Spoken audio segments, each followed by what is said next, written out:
Sobat 100, masih bersama saya Kristi Ningsih dalam program 100 Institut. Kali ini kita akan membahas bab tentang ikatan kimia.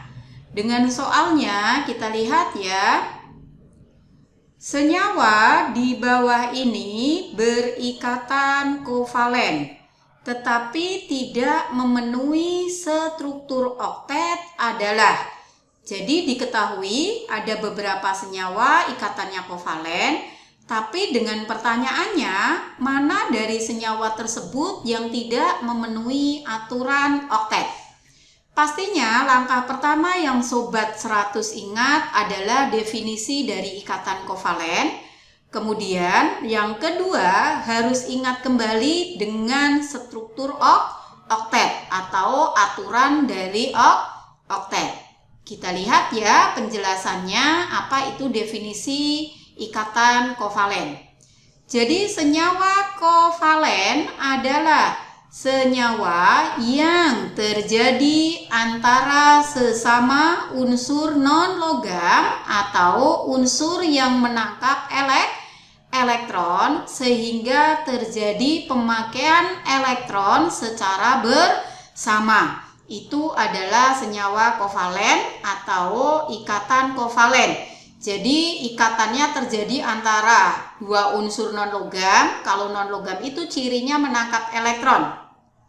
Biasanya ciri suatu unsur menangkap elektron itu contohnya atau elektron valensinya itu jika jumlahnya 4, 5, 6, 7. Nanti ada pengecualian ya. Untuk hidrogen. Jadi hidrogen itu meskipun elektron valensinya 1, dia bukan logam, tetapi untuk hidrogen itu nanti juga jenisnya non-logam. Jadi ada pengecualian untuk hidrogen ya. Kalau Sobat 100 sudah ingat kembali apa itu definisi senyawa kovalen, selanjutnya adalah suatu struktur tidak memenuhi oktet. Itu cirinya apa? Kita lihat ya. Jika suatu senyawa tidak memenuhi struktur oktet, jika pada atom pusat jumlah elektronnya tidak 8. Jadi kalau dia tidak oktet, itu jika pada atom pusatnya itu jumlah elektronnya tidak 8. Itu berarti menyimpang aturan oktet atau tidak memenuhi aturan oktet. Kalau Sobat 100 sudah paham atau sudah ingat apa itu definisi kovalen, apa itu struktur tidak memenuhi oktet, kita lihat senyawanya ya. Yang pertama itu diketahui ada senyawa NH3. Pastinya NH3 ini adalah ikatannya kovalen ya. Kita lihat dulu langkah pertama menentukan konfigurasi elektron dari N dan H. Kita lihat konfigurasi elektron. Yang pertama untuk N7 konfigurasinya 25. Selanjutnya ada H1 konfigurasinya 1. Tadi kakak sudah jelaskan ya. Jika unsur non-logam itu jika elektron valensinya mulai 4, 5, 6, 7. Pengecualian di hidrogen. Jadi hidrogen itu meskipun elektron valensinya 1, dia cenderung menangkap elektron juga, sehingga N dan H ini adalah unsurnya non-logam. Maka NH3 ini ikatannya kovalen. Jika Sobat 100 sudah ingat apa itu ikatan kovalen, pastinya untuk langkah berikutnya adalah menggambarkan struktur Lewis.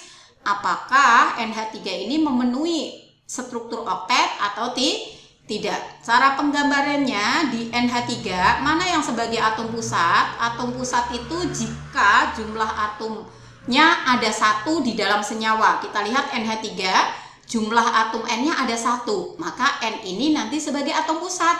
Dia diletakkan di tengah. Berikutnya baru H-nya itu nanti sebagai terikat. Nah, di sini kalau kita gambarkan struktur Lewisnya, berarti ada N, H-nya ada 3.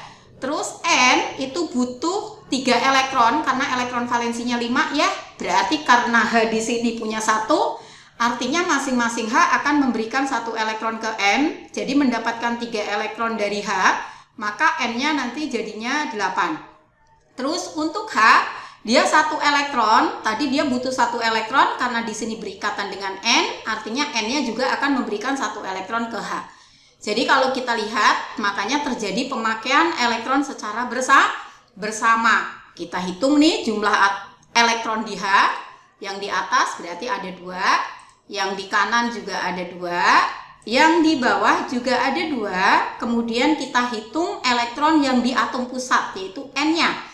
N-nya kalau kita hitung dari N sendiri yang warna ungu ada 5, mendapatkan 3 elektron warna merah dari H.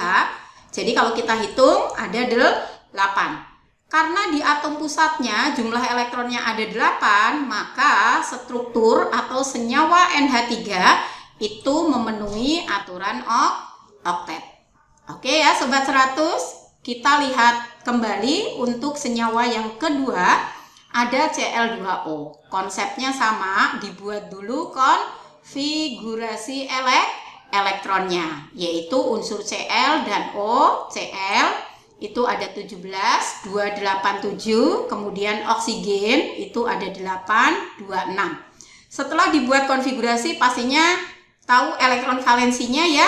Untuk Cl elektron valensinya 7 berarti cenderung menangkap elektron. Kemudian oksigen elektron valensinya 6 juga cenderung menangkap elektron, sehingga Cl dan O ini adalah ikatannya kovalen. Kalau udah, langkah berikutnya menggambarkan struktur Lewisnya. Siapa yang sebagai atom pusat? Karena O di sini jumlah atomnya ada 1, maka O-nya sebagai atom pusat, berarti letakkan di tengah. Kemudian Cl2-nya akan terikat di oksigen. Kalau kita gambarkan struktur Lewis, gambarnya seperti ini ya. Jadi atom Cl-nya karena dia elektron valensinya 7, artinya dia butuh satu elektron dari O. Berarti ini mendapatkan satu elektron dari O yang bulat ya. Ini elektronnya O, yang Cl sebelah kanan sama ya, mendapatkan satu elektron dari oksigen. Dimana kalau oksigen ada 6 elektron, maka dia butuh 2 elektron karena ini berikatan dengan Cl. Berarti butuh elektron 2 dari Cl. Masing-masing Cl-nya itu memberikan satu elektron. Kalau sudah bisa menggambarkan struktur Lewis, baru kita hitung jumlah elektronnya di Cl dan O. Kita lihat di sebelah kiri jumlah elektron Cl-nya ada 8 ya. Kemudian di kanan juga jumlah elektronnya ada 8 ya. Kemudian baru kita lihat atom pusat oksigennya.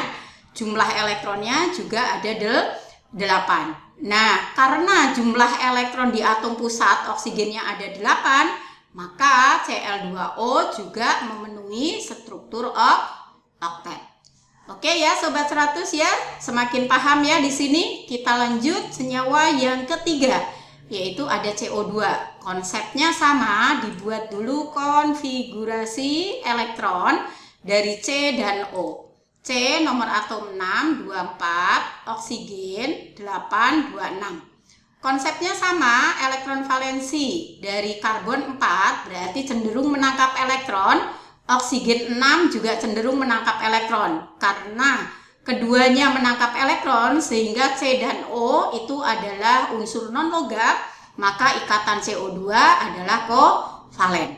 Kalau sudah, langkah berikutnya gambar struktur Lewis dari CO2. Kalau kita gambarkan struktur Lewisnya seperti ini ya. Jadi oksigen ada 6, berarti butuh 2 elektron dari C, makanya di sebelah kiri oksigennya mendapatkan 2 elektron dari karbon. Oksigen di sebelah kanan juga sama ya, 6, berarti mendapatkan elektron dari karbon sebanyak 2. Kemudian karbonnya ada 4. Elektron valensinya 4, berarti dia butuh 4 elektron. Karena ini berikatan dengan oksigen, maka masing-masing oksigen memberikan 2 elektron. Nah, setelah Sobat 100 bisa menggambarkan struktur Lewis, kita hitung jumlah elektronnya. Di sebelah kiri jumlah elektronnya total ada 8 ya. Oksigen sendiri ada 6, mendapatkan 2 elektron dari karbon, berarti totalnya 8. Yang O sebelah kanan juga sama ya, ada 8. Baru kita lihat atom pusat karbonnya. Di sini 4 elektron dari karbon dan mendapatkan 4 elektron dari oksigen, masing-masing memberikan 2. Maka karbonnya juga jumlah elektronnya 8. Setelah Sobat 100 sudah bisa menggambarkan struktur Lewis, pastinya adalah kita cek nih atom pusatnya. Oh, karena di sini jumlah elektronnya totalnya ada 8 di atom pusat di karbonnya, sehingga CO2 itu juga memenuhi aturan oktet. Oke ya Sobat 100 ya, semakin paham ya. Kita lanjut lagi untuk senyawa yang keempat, ada BF3. Konsepnya sama, buat dulu konfigurasi elektronnya. Kita buat konfigurasi elektron dari boron. Boron nomor atomnya 5, maka konfigurasinya 23. F9 konfigurasinya 27. Kemudian sama, kalau sudah buat konfigurasi elektron, lanjut ke struktur Lewis. Siapa yang sebagai atom pusat? Karena B ini jumlah atomnya 1, maka B sebagai atom pusat, letakkan di tengah. F sebagai terikat. Kalau kita gambarkan untuk BF3, gambar struktur Lewisnya seperti ini ya. Artinya F itu tadi elektron valensinya 7, berarti dia butuh 1 elektron dari boron. Karena F-nya ada 3, artinya masing-masing F mendapatkan 1 elektron dari boron. Kemudian boron ada 3 elektron valensinya, kemudian berikatan dengan F sebanyak 3, maka mendapatkan 3 elektron dari F, masing-masing F memberikan 1. Kalau sudah bisa menggambarkan struktur Lewis, kita hitung jumlah elektron masing-masing F-nya. Sebelah kiri ada 8, F di kanan juga ada 8, yang di bawah juga ada 8. Baru kita hitung elektron dari boron yang di tengah ya, yang atom pusatnya ada 6. Karena di sini atom pusatnya boron, jumlah elektronnya ada 6, maka struktur BF3 itu tidak memenuhi oktet. Berarti artinya strukturnya adalah tidak oktet. Oke, paham ya sampai sini ya. Yang terakhir, senyawa terakhir ada PCl3. Konsepnya sama, dibuat dulu konfigurasi elektronnya. Yang pertama P nomor atom 15, konfigurasinya 285. Kemudian Cl itu 17, berarti 287. Konsepnya sama, kalau ini 5, elektron valensinya P5 cenderung menangkap, Cl elektron valensi 7 juga cenderung menangkap elektron, sehingga ikatan antara PCl3 adalah ikatan kovalen. Kalau sudah paham, lanjut berikutnya gambar struktur Lewis dari PCl3. Kalau kita gambar, atom pusatnya pastinya adalah P, karena jumlah atomnya ada 1, kemudian Cl-nya akan terikat di P sebanyak 3. Kalau kita gambar struktur Lewisnya seperti ini ya.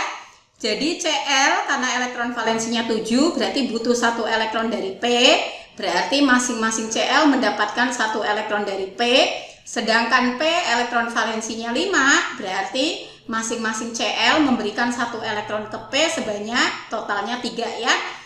Kalau sudah digambarkan struktur Lewis, baru kita hitung lagi masing-masing jumlah elektronnya. Kita lihat Cl sebelah kiri ada 8, Cl sebelah kanan juga ada 8, yang di bawah juga ada 8, kemudian cek yang di atom pusatnya yaitu P juga ada 8.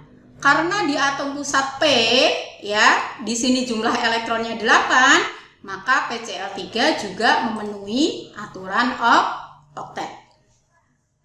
Oke ya, Sobat 100 ya, semakin paham dari 5 contoh ini. Kemudian kita lihat pertanyaannya yang tidak memenuhi aturan oktet. Berarti kalau tidak memenuhi aturan oktet, tadi cirinya atom pusatnya itu jumlah elektronnya tidak sama dengan 8. Jadi setelah kita lihat di sini, berarti yang tidak memenuhi aturan oktet itu adalah BF3. Oke ya, Sobat 100. Jika Sobat 100 sudah paham dengan video penjelasan ini, Sobat 100 bisa lanjut melihat atau mempelajari video penjelasan yang berikutnya. Selamat belajar!